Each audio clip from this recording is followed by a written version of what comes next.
Agências de turismo estão otimistas com a procura por pacotes de viagem ao exterior.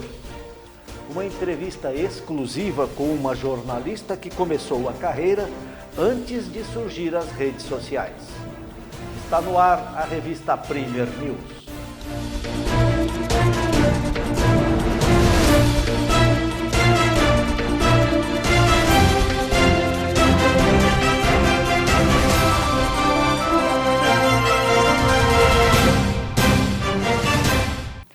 A Secretaria de Saúde de Biguaçu vai realizar mutirão de exames preventivos para as mulheres.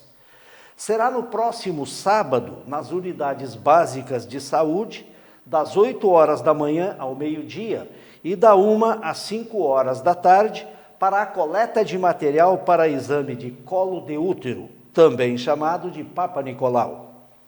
Apenas as UBSs da Estiva Fazenda e Sorocaba de Fora vão permanecer fechadas.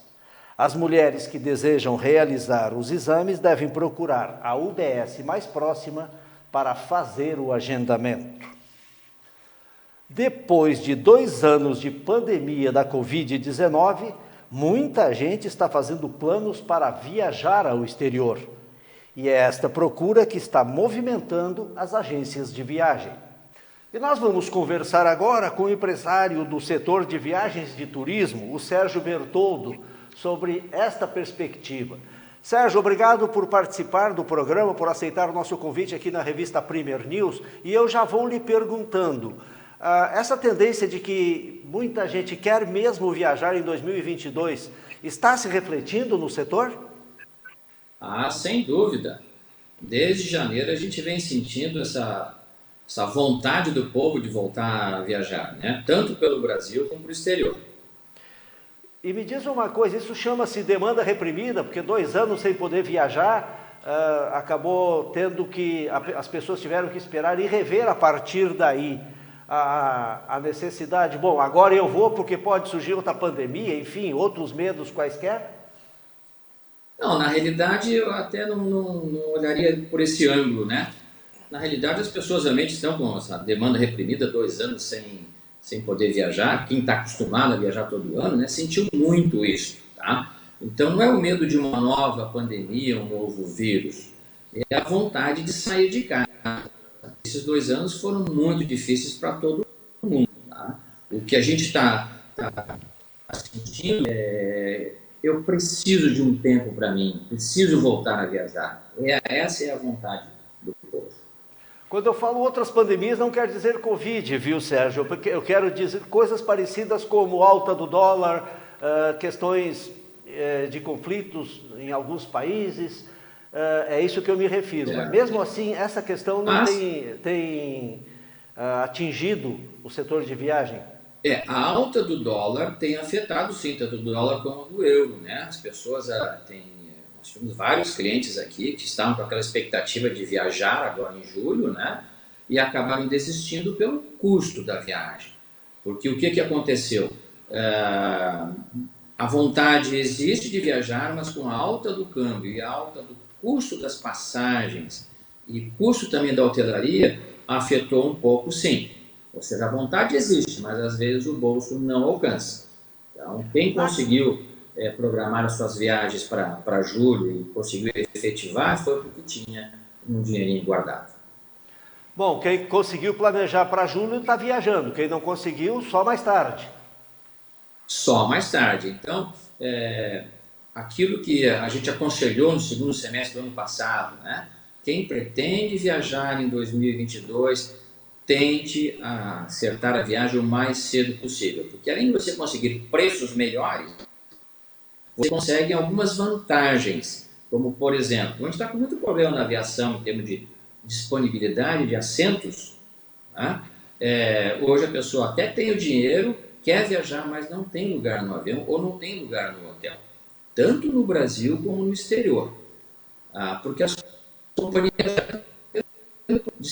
de gente para trabalhar, tanto no trabalho em terra, que a gente chama, né, que é o suporte no aeroporto, na pista, como também dos próprios pilotos. Tem menos pilotos disponíveis hoje. Então o negócio é se antecipar. E me diz uma coisa, Para Sérgio, julho com não relação... tem mais lugar para ninguém, está tudo ocupado. Então, quem quer viajar no final do ano, é bom se mexer logo. Certo. Sérgio, me diz uma coisa, com relação à questão alfandegária hoje, até porque alguns cuidados, restrições e tal. Quem está viajando teve que tomar mais cuidado, seja com vacinação, com a preocupação com o risco de contágio, com pandemia. Os teus clientes aí em geral, eles Ah, têm essa preocupação? Quais são as maiores preocupações agora que terminou a pandemia? não, tem sim. Né? Então, por exemplo, hoje a gente aconselha todo mundo a quarta dose para viajar ao exterior. Tá? Então, alguns países da Europa já estão exigindo essa segunda dose de reforço, seria a nossa quarta dose. Né? Quem viajou até maio, que nós observamos, aliás, eu acompanhei alguns grupos para fora do Brasil, em abril e maio, né? Existia essa preocupação de fazer o teste antes de viajar, chegando lá nos Estados Unidos tinha que fazer um outro teste, assim por diante, que já não se aplica mais. Mas em relação à vacinação, tem que levar o certificado de vacinação, porque os países não aceitam você sem vacinação. Né? Portugal tem aceito sem a vacinação, sem o teste, mas isso pode mudar da noite para o dia. Então, eu aconselho todo mundo se vacinar. Tá? E as pessoas que decidiram viajar também estão levando máscara, estão se cuidando, sem dúvida nenhuma. Quando se fala em julho, você já falou, nós já falamos aqui, você já afirmou que quem planejou antes já está viajando, se não só mais tarde ou em julho do ano que vem. Um dos destinos que é dos mais procurados no exterior é a Disney. Aliás, quero tirar uma dúvida aqui. Você também é um daqueles tios que levam a gurizada para a Disney, não? Como é que está o movimento esse Felizmente ano? sim. Felizmente sim. Eu adoro esse trabalho de levar os adolescentes para a Disney. Nós embarcamos um grupo ontem para a Disney e amanhã estamos embarcando um outro grupo. O destino realmente é de todo adolescente. E os Estados Unidos tirou essa necessidade de fazer o teste antes de viajar para lá. Tá? Você tem que apresentar, sim, o comprovante de vacinação, mas fazer o teste de PCR ou antígeno antes de viajar, isso já não está sendo mais exigido.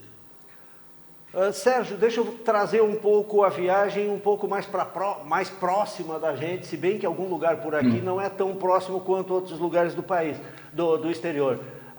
O turismo de viagens para o Brasil também está tão procurado quanto do exterior? Olha, na realidade, eu digo para vocês que o segundo semestre do ano passado já foi um sufoco. Né? A partir de agosto, a procura foi muito grande. Nós levamos o primeiro grupo para o Nordeste em agosto. E a reação das pessoas era algo...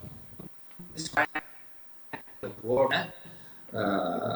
E depois agradecendo durante a viagem, olha, que bom que você organizou isso, tal, eu acompanhei esse grupo, né? Porque eles realmente precisavam viajar. O Brasil foi a grande venda no segundo semestre do ano passado. O Nordeste, então, foi uma... E a previsão de julho para frente, até a chegada do verão, com relação tanto do turismo interno quanto do externo, qual é? É muito grande, né? A restrição é aquilo que eu falei agora há pouco, né? É em relação à disponibilidade de aeronaves, porque as companhias aéreas, tem companhia aérea que está com a frota ainda reduzida, né? Porque não consegue pilotos, nem consegue pessoal de terra para dar o suporte no aeroporto. Mas a procura está muito grande. A gente conversa com vários setores aí, a previsão é que isso só venha a se finalizar a partir de fevereiro de 2023. Até lá, vamos ter menos ofertas. Então, os preços, infelizmente, sobem e não consegue atender todo mundo. Não tem jeito. Sérgio, uma última pergunta e que serve como curiosidade. A faixa etária de quem está viajando, é mais pessoas já da terceira idade ou é abaixo disso? Na realidade, os jovens estão muito vorazes. Né? Quem tem de 30 anos, então sentindo muito essa pressão e essa necessidade de viajar. Tá? Alguns acabam batendo na trave, como eu falei, pelo lado financeiro. Agora, o pessoal acima dos 60 tem viajado bastante. Como eles têm a sua poupança e a vida já resolvida, fica mais fácil para eles. Então, eu diria que o grande cliente nosso hoje, que está comprando efetivamente, é o pessoal acima dos 55, 60 anos. Sérgio, muito obrigado pela tua atenção e pelas informações prestadas ao programa. Foi um prazer colaborar, né? E aproveitando a oportunidade, aqueles que quiserem e desejarem viajar, procurem a Lagetur, aqui em Florianópolis, que nós daremos um jeitinho de encaixar vocês em alguma viagem. Com o surgimento das redes sociais, aumenta a responsabilidade no momento de dar a informação. Este é um dos assuntos da entrevista com a jornalista Gislene Bastos. Veja depois do intervalo.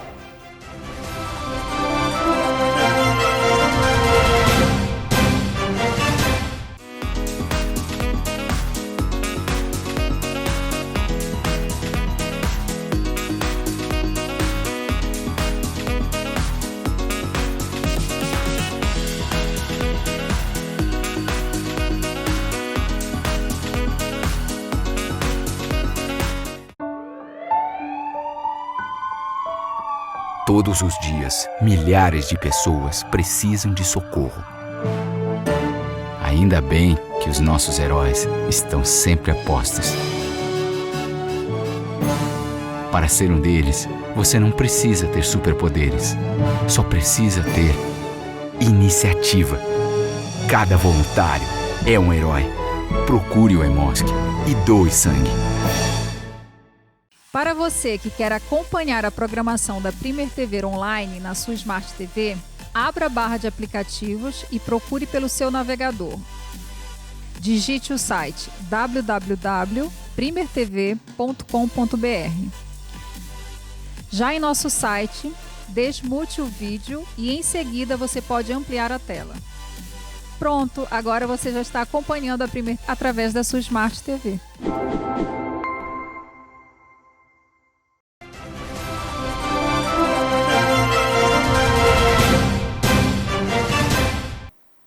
Estamos de volta com a revista Premier News.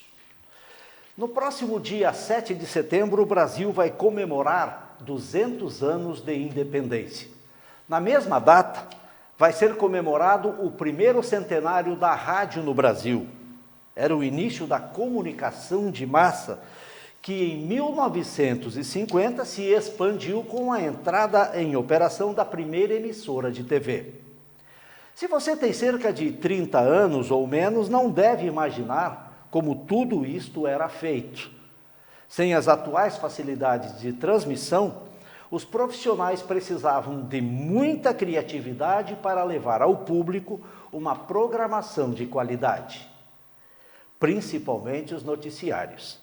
No rádio, os repórteres andavam nas ruas em busca de notícias com os gravadores portáteis nada pequenos.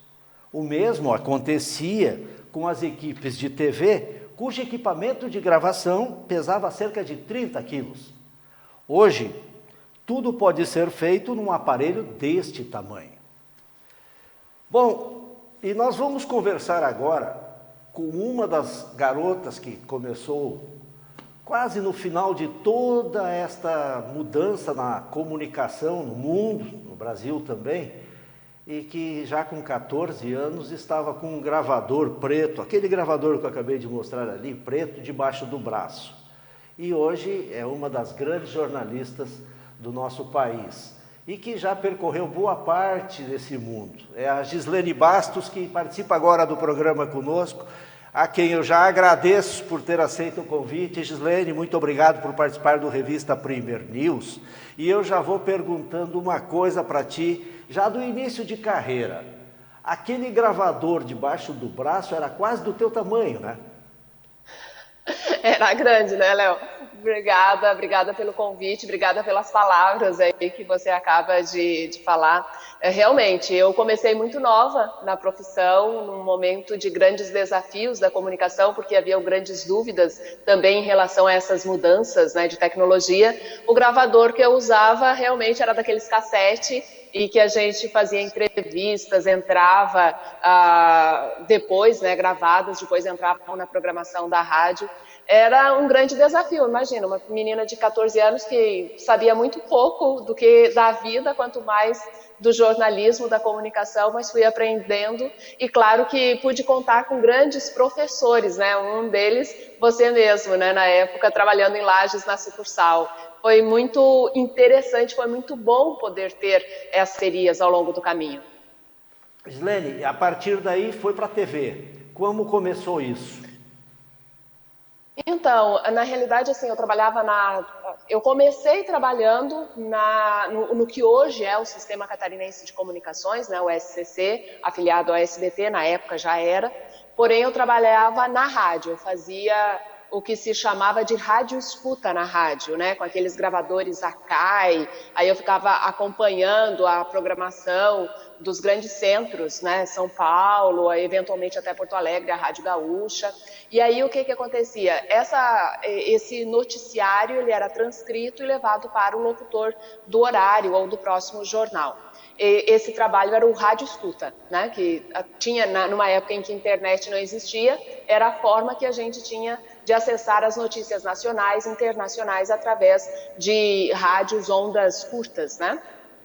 Paralelamente a isso, eu tinha grande vontade de ser repórter, então eu comecei a sair para fazer essas pequenas entrevistas, tal, para a rádio e também para a televisão, a TV Planalto de Lages. E foi um caminho natural, você começa no rádio, aí já tem essa questão de possibilidade, na realidade, o veículo oferecia na mesma empresa o veículo de televisão, então foi o que eu fiz. E aí foram 2 anos e 8 meses. Quando eu ia completar 18 anos, aí eu vim trabalhar em Blumenau, fiz vestibular, passei, e aí começou uma outra trajetória realmente pensando mais em jornalismo, né? Eu passei para a faculdade de jornalismo, e aí foram 20 anos na RBS, depois mais 7, 8 na Record, então bastante tempo. Pois é, e isso te levou, inclusive, a deixar um pouco de lado o frio da região serrana catarinense e parar na Antártida. Aí eu te pergunto, essa trajetória toda te levou, como foi essas experiências novas para ti numa época de transição de comunicação, como se diz? Do rádio escuta para depois chegar tão rápido. Sim, isso é muito prazeroso, né, Léo? Eu acho que assim a gente é privilegiado de viver nesse momento de transição da sociedade. Eu te falei que eu comecei com rádio escuta, imagina, se você fala hoje para as pessoas, elas têm dificuldade de entender o que é um gravador Akai, né? Então, comecei com isso, o walk-talk e tal, e aí eu lembro que quando eu fui para a TV, para a faculdade, a gente tinha algumas palestras de teoria da comunicação e tal, e se falava muito numa possibilidade de daqui a pouco vir um telefone sem fio, de daqui a pouco ter um telefone em que a gente enxergaria a imagem da pessoa, sabe? E isso eu peguei na faculdade, né? E foi muito interessante que quando no final da faculdade isso já estava acontecendo, isso já existia, já tínhamos os celulares, daqui a pouco vieram fones. Então é um período muito rico que nós, essas diferentes gerações que tiveram a oportunidade de conviver com diferentes tecnologias, eu acho que assim é único realmente, porque é um momento de transição da sociedade, mas também de muito conhecimento, de muita cobrança. A gente acaba se colocando muito nessa posição de cobrança, de ter que acompanhar tudo ao mesmo tempo agora. Então é um pouquinho difícil, mas faz com que a gente se desenvolva muito mais. Você falou a questão da Antártica. O projeto da Antártica, ele sempre esteve na minha cabeça. Eu lembro quando eu morava no sítio, eu sou do sítio, e eu morei até os 12 anos no sítio mesmo, comunidade rural. E eu lembro assim que tinha um atlas, né, que seria hoje o nosso Google Earth. Então tinha lá o atlas que o meu pai tinha em casa e tinha fotos de diferentes lugares, mongóis, que pessoas estranhas, olhos puxadinhos. Então, assim, aquilo sempre me despertou muita curiosidade. Eu lembro que as regiões polares eu gostava muito de ver, né? Não sei se é porque o mapa era todo branco, era diferente. Então, assim, aquilo me atraía muito. Eu aprendi sobre a Antártica, eu aprendi sobre Groenlândia, né? Olhando os mapas, lendo, em casa. E aí, sempre foi uma coisa, eu vim trabalhar em Itajaí, por exemplo, e Itajaí tinha essa questão da universidade, a Univale desenvolveu alguns projetos na Antártica também, né, por conta das pesquisas do Atlântico Sul e tal. Então, e o curso de oceanografia. Então, aquilo sempre esteve ali no meu imaginário, mas eu nunca imaginava que seria possível. E, de repente, eu estou trabalhando em Curitiba, tem um incêndio grandioso, né, infelizmente, na base Comandante Ferraz, lá na Antártica. E aí eu descubro que tinha pesquisadores de Curitiba, importantes pesquisadores, que participavam do projeto, né, das pesquisas no continente antártico desde a década de 80, e que eram importantes essas pesquisas e esses estudos que poderiam ter sido perdidos. Então, eu faço entrevistas com essas pessoas e aí começa a ter uma relação. Daqui a pouco vem uma história da Marinha que faz um concurso para projetos para a construção da nova base Comandante Ferraz, que é essa base maravilhosa, linda, né, que foi inaugurada agora mais recentemente. E aí, o que acontece? Esse concurso, esse projeto, quem vence é um escritório de arquitetura de Curitiba. Então, vou lá, faço entrevistas, conheço esse projeto todo sustentável, uma obra de arte, né, reconhecido internacionalmente. E aí começa toda a questão de 2012 foi o incêndio, 2013 foi a limpeza, verão de 2014 começava-se o trabalho, então, de estudos, né, prospecção de solo, onde aquele lindo projeto seria erguido e tudo mais, ainda o processo licitatório para saber qual empresa iria construir estava em andamento, depois foi concluído, foi uma chinesa, né, uma empresa de Xangai que ganhou. E aí, esse processo todo, eu acabo participando, e daí veio a possibilidade de realmente a gente pensar em ir para a Antártica, e esse pensar foi muito legal, porque aí é o primeiro passo de qualquer projeto, né? É pensar e executar essa ideia. E aí tu acabou pegando a carona e acabou embarcando para lá. O que, aliás, tive o prazer de assistir a boa parte do material e ele é deslumbrante. E deixa eu te perguntar uma coisa.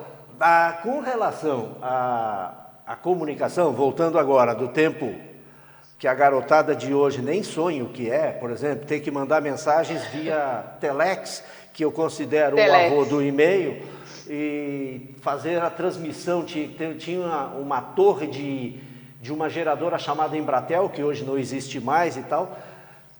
Essa passagem, aquilo era comum trabalhar com aquilo como se fosse uma evolução. Hoje é muito difícil imaginar alguém trabalhar naquelas condições, sabendo dos recursos que tem hoje. Você acha que a comunicação melhorou ou está tendo uma concorrência, porque afinal está todo mundo de posse dessa capacidade de enviar mensagens, de dizer o que pensa e tudo mais. Como é que você vê hoje isso? Na realidade, Léo, eu vejo assim que quanto mais democrática a comunicação possa ser, tanto melhor, porque a gente vai ter mais pluralidade, né? Mais pensamentos. Em qualquer época, seja hoje, ou seja há 10, 15, 20, 30 anos atrás, a responsabilidade com a comunicação, ela tem que estar sempre presente. As pessoas têm que ter essa responsabilidade de que o que elas falam, o que elas escrevem, as opiniões que elas emitem, elas têm peso e elas têm que, de alguma forma, elas têm que dar continuidade àquilo, se for questionado, né, algo assim.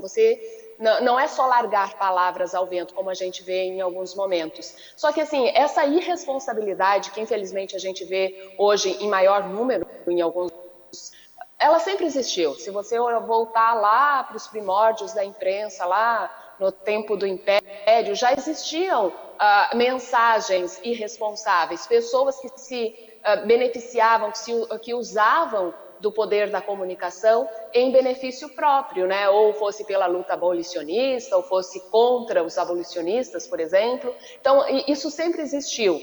O que tem que entender é que, como a tecnologia ela facilitou muito, ela multiplicou muito as vozes, hoje tem a possibilidade de acessar muito mais de coisas diferentes, né? Muito mais conteúdo de diferentes conteúdos, diferentes temas.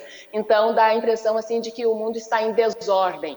Mas eu acho que não, eu acho que é sempre positivo a voz, a palavra, é sempre muito positivo. Quanto mais pessoas estiverem falando, tanto melhor. A questão é, nós temos que nos preparar também para saber identificar o que é discurso vazio, o que é coisa fundamentada, o que é argumento responsável, né? Existe um papel muito grande dos jornalistas em se manterem nessa posição, eu acredito,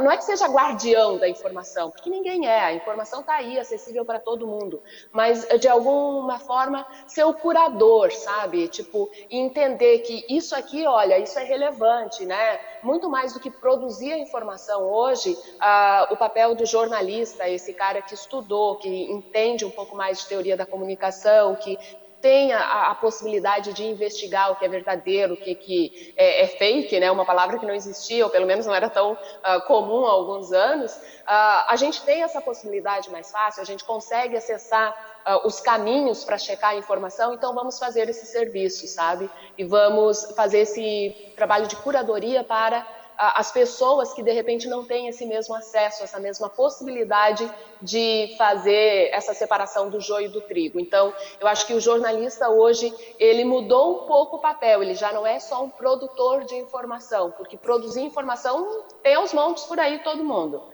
Hoje a gente é muito mais, eu acho, esse curador, essa pessoa, esse papel que oferece o que realmente é diferencial e tem peso.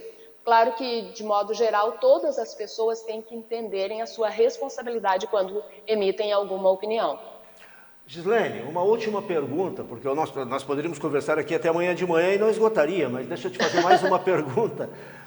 O seguinte, hoje, um sem número de canais de comunicação estão à disposição. Você acha que a TV, da maneira que se faz hoje, aquela TV aberta, aquela TV a cabo, essa coisa toda, está todo mundo indo para assistir na hora que quer, no momento que quiser, num aparelhinho de mão? Eu acho que essa questão do streaming, né, que você fala, Sim. é um caminho natural. As pessoas estão cada vez mais ocupadas, elas estão cada vez mais exigentes com o que fazer com o seu tempo, escolhendo melhor o tempo e elencando prioridades. Então, antes a gente elencava prioridades a partir do horário da televisão. Antes era a partir do horário do rádio, digamos. Depois, a partir do horário da televisão. Então, ao meio-dia tinha um jornal, às 8 da noite tinha um jornal que eu queria assistir, ou às 9 tinha novela e tal. Então, você se organizava em torno daquele horário. Hoje, as pessoas, nesse exercício de maior liberdade e de maior responsabilidade, a gente vive uma sociedade extremamente urbanizada, em que as responsabilidades são muitas, então você acaba priorizando o que é mais importante para você primeiro. E aí, essas questões de lazer acabam ficando em segundo plano, por isso é tão importante essa possibilidade de você assistir a hora que quer a programação que mais te interessa. Não vejo que esse seja o único caminho, mas é o caminho, sim, com certeza, mais palpável nesse momento. Agora, se você parar para observar, existe também um movimento muito grande das pessoas que querem voltar a ter rotina, que querem voltar a valorizar mais o seu tempo livre, ter mais tempo livre. Então, talvez daqui a pouco algumas coisas voltem a ficar no seu horário determinado. Não que a programação da TV vá ser, mas que as pessoas passem a assistir sempre as mesmas coisas nos mesmos horários. A gente já faz isso hoje em dia quando vê um podcast, por exemplo, durante o café da manhã, fica ouvindo o podcast durante o café da manhã, ou quando deixa para no final da noite, lá antes de dormir, ver a sua série, ver o seu jornal que não teve tempo durante o dia. Então, a rotina ela já existe, só que o poder de definir essa rotina é muito mais nosso do que do meio de comunicação, eu acredito. Gislene, como falei, Gislene, poderíamos ir até muito mais, né? Aliás, eu estou terminando uma entrevista que, para mim, é uma aula de comunicação com a Gislene Bastos. Muito obrigado a você por participar do programa. Uma honra para mim, Léo. Você falou que é aula de comunicação. Gente, eu aprendi tudo com esse homem aí, né? Com você, depois com o Gilberto Silva. Foi muito, muito enriquecedor, né? Esses primeiros profissionais que você tem como exemplo, como referência lá no começo da carreira. Você, com certeza, eu falei do Giba, porque ele era meu colega, depois foi para o seu local, né? O seu lugar, a sua vaga, aliás, lá em Lages também. Então, foi muito surpreendente ver o crescimento de vocês. Depois você virou gestor numa emissora que depois eu fui. Eu cheguei depois de você, mas trabalhamos na mesma emissora. Então, foi muito interessante. Foi gratificante essa trajetória que a gente acabou realizando. Obrigado, antes que eu fique vermelho. Um abraço para ti, tudo de bom. Eu que agradeço. Tchau, tchau. A revista Primer termina agora, mas volta na próxima edição. Tchau, tchau e até lá.